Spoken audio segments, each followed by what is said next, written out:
Hello बच्चों, welcome back to my channel. कैसे हैं आप सब लोग। आज की वीडियो में मैं आप लोगों के लिए बिजनेस रेगुलेटरी फ्रेमवर्क व्यवसायिक नियमन रूपरेखा के एमसीक्यूज क्वेश्चंस लेकर के आई हूं। इस पर पहले भी मैंने कुछ वीडियोस अपलोड करी हैं जिसमें काफ़ी इंपॉर्टेंट क्वेश्चंस हैं आप लोगों के, तो उसका लिंक आपको डिस्क्रिप्शन में मिल जाएगा, तो वहाँ से जा करके उन वीडियोज़ को भी आप लोग देख लीजिएगा, तो आपकी तैयारी ज़्यादा अच्छे से हो जाएगी। आज की वीडियो में भी कुछ ऐसे ही इंपॉर्टेंट क्वेश्चन होंगे जो आपके एग्जाम्स में आ सकते हैं, या उसका कॉन्सेप्ट से रिलेटेड और भी क्वेश्चन आपके एग्जाम में आ सकते हैं, तो अच्छे से आप लोग उसकी तैयारी करिएगा। तो वीडियो शुरू करने से पहले अगर आप लोगों ने चैनल को सब्सक्राइब नहीं किया है, आप लोग देखते हैं पर सब्सक्राइब नहीं करते, तो सब्सक्राइब जरूर कर दिया करिए चैनल को, और साथ ही वीडियो को लाइक भी कर दिया करिए। चलिए शुरू करते हैं।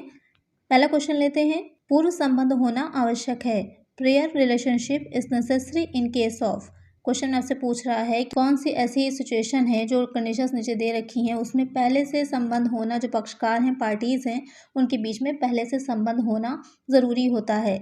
इन अनड्यू इन्फ्लुएंस, इन फ्रॉड, इन मिसरिप्रेजेंटेशन, इन कोर्जन। तो क्वेश्चन आपसे पूछ रहा है कि पूर्व संबंध किस पे होना चाहिए। अनुचित प्रभाव में, कपट में, मिथ्या वर्णन में, उत्पीड़न में। तो पहले से हम जानते हों उस पक्षकार को, उस पार्टी को, तो ऐसा किस में होता है।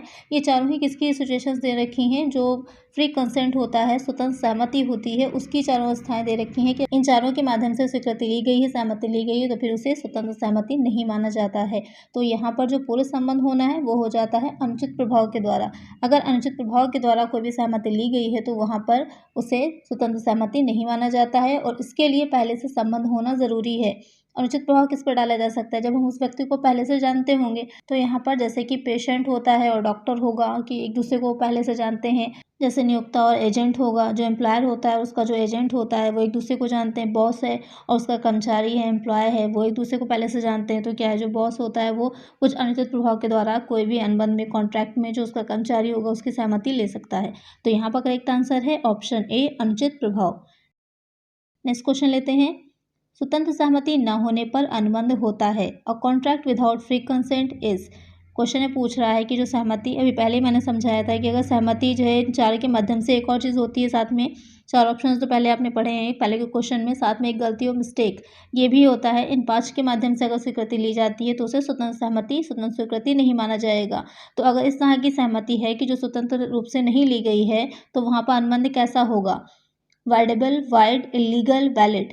तो क्वेश्चन में पूछ रहा है कि ऐसी सिचुएशन में जो अनुबंध होता है वो क्या होगा, तो वो हो जाता है व्यर्थनीय। वाइडेबल, वाइडेबल में क्या रहता है, व्यर्थनीय में होता है कि एक पक्षकार की इच्छा पर वो अनुबंध व्यर्थनीय होता है। वो चाहे तो उसको परिवर्तित करा सकता है, चाहे तो ना कराए।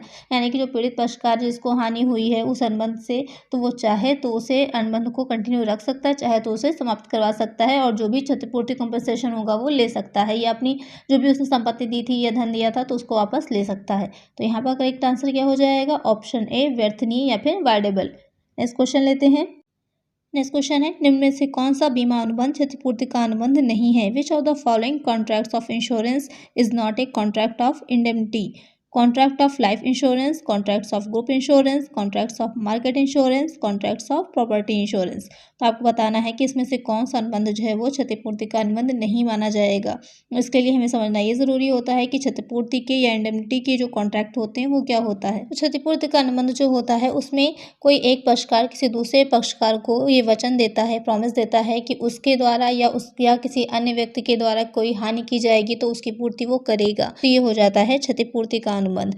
इसमें ये रहेगा कि सारे अनुबंध जो होते हैं वो क्षतिपूर्ति के अनुबंध नहीं होते, सिर्फ कुछ अनुबंध रहेंगे जो क्षतिपूर्ति के अनुबंध होते हैं, जैसे अग्नि बीमा है, दुर्घटना बीमा है, सामुद्रिक बीमा है, ये क्षतिपूर्ति के अनुबंध होते हैं। क्यों, क्योंकि इनका वैल्यूएशन किया जा सकता है कि अगर आप कोई सामान भेज रहे थे समुद्र के जो है रास्ते से, तो वहाँ पर अगर किसी तरह की कोई दुर्घटना हो जाती है, जैसे सामान नष्ट हो जाता है, तो उसकी वैल्यूएशन आप निकाल सकते हैं कि कितने का वो सामान था उसके अकॉर्डिंग। लेकिन अगर जो जीवन बीमा होता है तो वहाँ पर किसी के भी जीवन की आप वैल्यूएशन नहीं निकाल सकते भाई, कि आप किसी के जीवन की वैल्यू नहीं निकाल पाएंगे कि उसकी वैल्यू कितनी है। पैसे से आप उसको नहीं तोल सकते क्योंकि वन मोल होती है।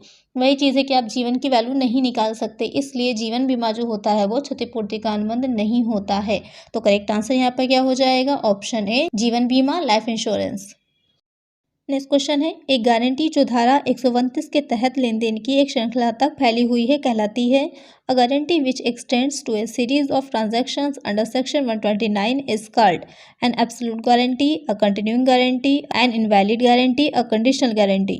तो क्वेश्चन में क्या कह रहा है कि जो गारंटी होती है इसे हिंदी में प्रत्याभूति कहते हैं। तो प्रत्याभूति जो धारा 129 दे रखी है आपकी जो कॉन्ट्रैक्ट एक्ट है, इसमें बहुत सी धाराएं दे रखी हैं। तो जो कुछ महत्वपूर्ण इंपॉर्टेंट धाराएं हैं उनको अलग से लिख करके आप लोग लर्न कर लीजिएगा, जिससे कि एग्जाम में कोई भी अगर पूछी जाती है तो आप आसानी से आंसर उसका कर पाएंगे। तो यहाँ पर क्या पूछ रहा है कि जो गारंटी की धारा है 129 उसमें से जो धारा है तो वहाँ पर वो किस चीज़ से रिलेटेड है, या उन्होंने एक हिंट के तौर पर देखिए आपको साथ में क्वेश्चन में बताया है कि एक श्रृंखला तक फैली हुई है, तो वो कौन सी धारा में आएगी। वो श्रृंखला तक फैली होती है तो आपको पता ही होगा प्रतिभूति के जो प्रकार होते हैं, इससे पहले की वीडियो से मैंने आपको डिटेल में बताया हुआ है इसके बारे में कि प्रतिभूति के कौन से प्रकार होते हैं। तो वहाँ पर जो भावी प्रत्याभूति होती है, प्रोस्पेक्टिव गारंटी होती है, उसके दो प्रकार हैं, विशिष्ट प्रत्याभूति और चालू अथवा निरंतर प्रत्याभूति। तो यहाँ पर जो चालू अथवा निरंतर है तो उसमें वो एक श्रृंखला तक फैली रहती है जो प्रतिभूति होती है वो। तो यहाँ पर जो करेक्ट आंसर है वो हो जाएगा ऑप्शन बी, एक सतत गारंटी, अ कंटिन्यूइंग गारंटी। ज़रूरी नहीं होता कि आपको कभी कभी आंसर एग्जैक्टली आ रहा हो, तो थोड़ा सा क्वेश्चन पर भी ध्यान दिया करिए, तो वहाँ से भी हम लोग आंसर को निकाल सकते हैं। नेक्स्ट क्वेश्चन है, गारंटी के अनुबंध में in a contract of guarantee there are two parties and one contract, there are two parties and two contracts, there are three parties and three contracts, there are three parties and one contract. पहले ध्यान से समझिएगा guarantee का अनुबंध कौन सा हो जाता है, जो प्रत्याभूति का अनुबंध होता है उसके बारे में बात हो रही है। तो क्वेश्चन में पूछ रहा है कि उस अनुबंध में कितने पक्षकार होते हैं और कितने अनुबंध होते हैं। ध्यान दीजिएगा, सिर्फ पक्षकार नहीं पूछा, अनुबंध भी पूछा है। तो यहाँ पर दो पक्षकार होंगे, एक अनुबंध, दो पक्ष और दो अनुबंध, तीन पक्षकार और तीन अनुबंध, तीन पक्षकार और एक अनुबंध। यहाँ पर जो गारंटी का अनुबंध होता है तो वहाँ पर एक ही अनुबंध होता है, एक ही कॉन्ट्रैक्ट होता है, लेकिन उसके जो पक्षकार होते हैं, पार्टीज होती हैं, वो तीन होती हैं। एक व्यक्ति जो प्रॉमिस कर रहा होगा, दूसरा व्यक्ति जिसको प्रॉमिस दिया जा रहा होगा यानी कि वचनदाता और वचनग्रहीता, तीसरा व्यक्ति कौन हो जाएगा, तीसरा हो जाता है प्रतिभू, जो कि प्रतिभूति दे रहा है, ये चीज़ श्योरिटी दे रहा है कि अगर इस व्यक्ति ने जिसको कि वचन दिया गया है उसने अगर अपना वचन को पूरा नहीं किया तो उसके बदले में मैं जो भी धनराशि होगा वो चुकाऊंगा, वही तो हो जाता है प्रतिभू, श्योरिटी जिसको बोलते हैं। तो यहाँ पर जो करेक्ट आंसर है वो होगा option D, there are three parties and one contract. ध्यान दीजिएगा कि कॉन्ट्रैक्ट सिर्फ एक ही होता है, पक्षकार तीन होते हैं। आंसर गलत मत लगाइएगा, अनुबंध एक और पक्षकार तीन। करेक्ट आंसर हो जाएगा ऑप्शन डी। नेक्स्ट क्वेश्चन है, किस प्रकार के अनुबंध में वचन की रक्षा की जाती है। In which type of contract promise is being protected, contract of guarantee, contract of agency, contract of indemnity, contract of bailment. तो यहाँ पे पूछ रहा है आपसे क्वेश्चन में कि कौन सा ऐसा अनुबंध इसमें वचन की रक्षा की जाती है। तो जो क्षतिपूर्ति का अनुबंध होता है, कॉन्ट्रैक्ट ऑफ इंडेमनिटी होता है, वहाँ पर जो हम वचन दे रहे होते हैं उस वचन की रक्षा की जाती है। मतलब ये कहने का है कि जितनी राशि का वचन दिया जा रहा है या जिस चीज़ के लिए वचन दिया जा रहा है उसकी रक्षा की जाती है कि अगर वो चीज़ हम नहीं कर पाए तो हम आपको उसके बदले में क्षतिपूर्ति देंगे।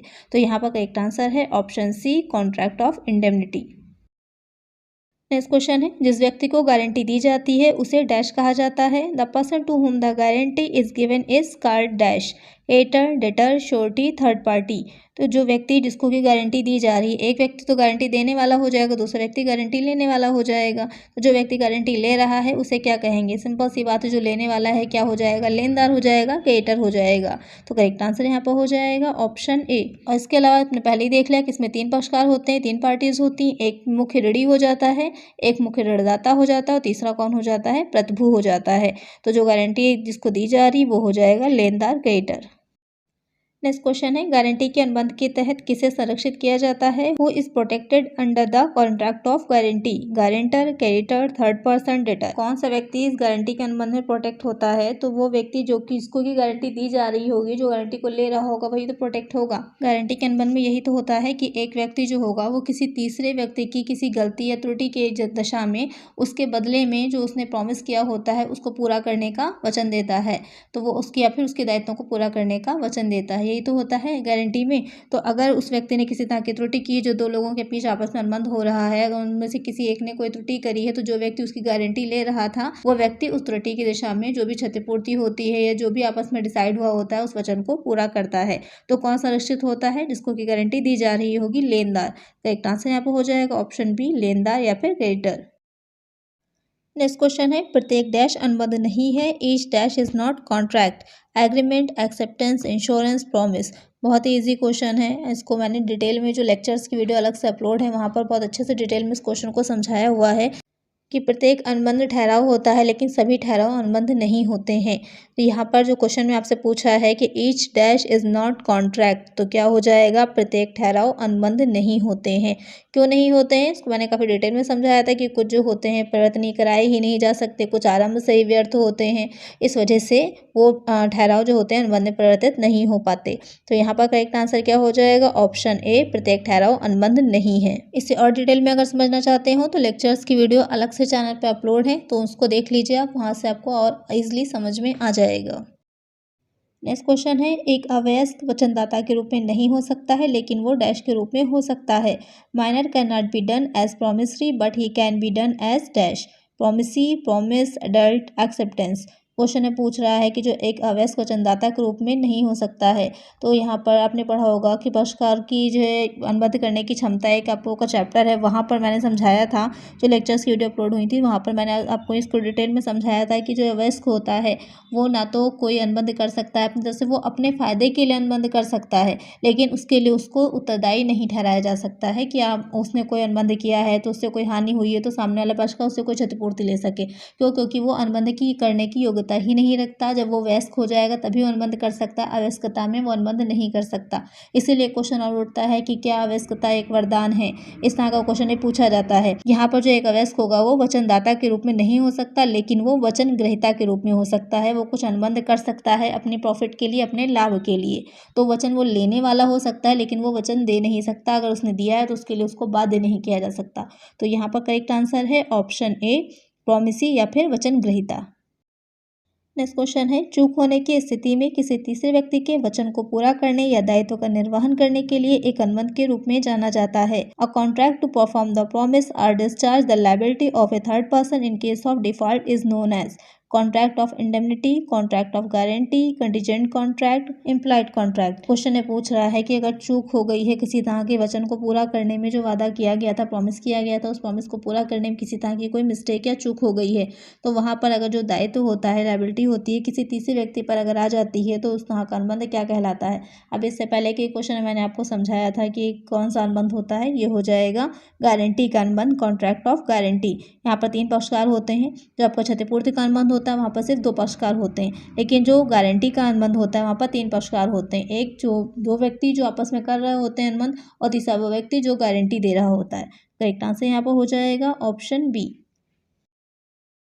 नेक्स्ट क्वेश्चन है, भारतीय अनुबंध अधिनियम 1872 की धारा 128 प्रदान करती है, section 128 of Indian contract act 1872 provides sureties liability, continuing guarantee, revocation of continuing guarantee, consideration for guarantee. तो क्वेश्चन ने पूछ रहा है जो भारतीय अनुबंध अधिनियम 1872 की धारा 128 है उसके अंतर्गत क्या कहा गया है।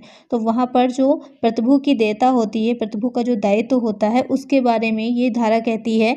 यहाँ पर माना जाता है कि जो प्रतिभू का दायित्व मूल ऋणी के साथ सह विस्तृत होता है। The liability of surety is को एक्सटेंसिव विद प्रिंसिपल डेटर, कि जो आपका प्रिंसिपल डेटर होगा यानी कि जो मूल रूप से जिसने दिया होगा उसके साथ जो है वो सह दायित्व होता है। तो यहाँ पर करेक्ट आंसर हो जाएगा option A, surety is liability.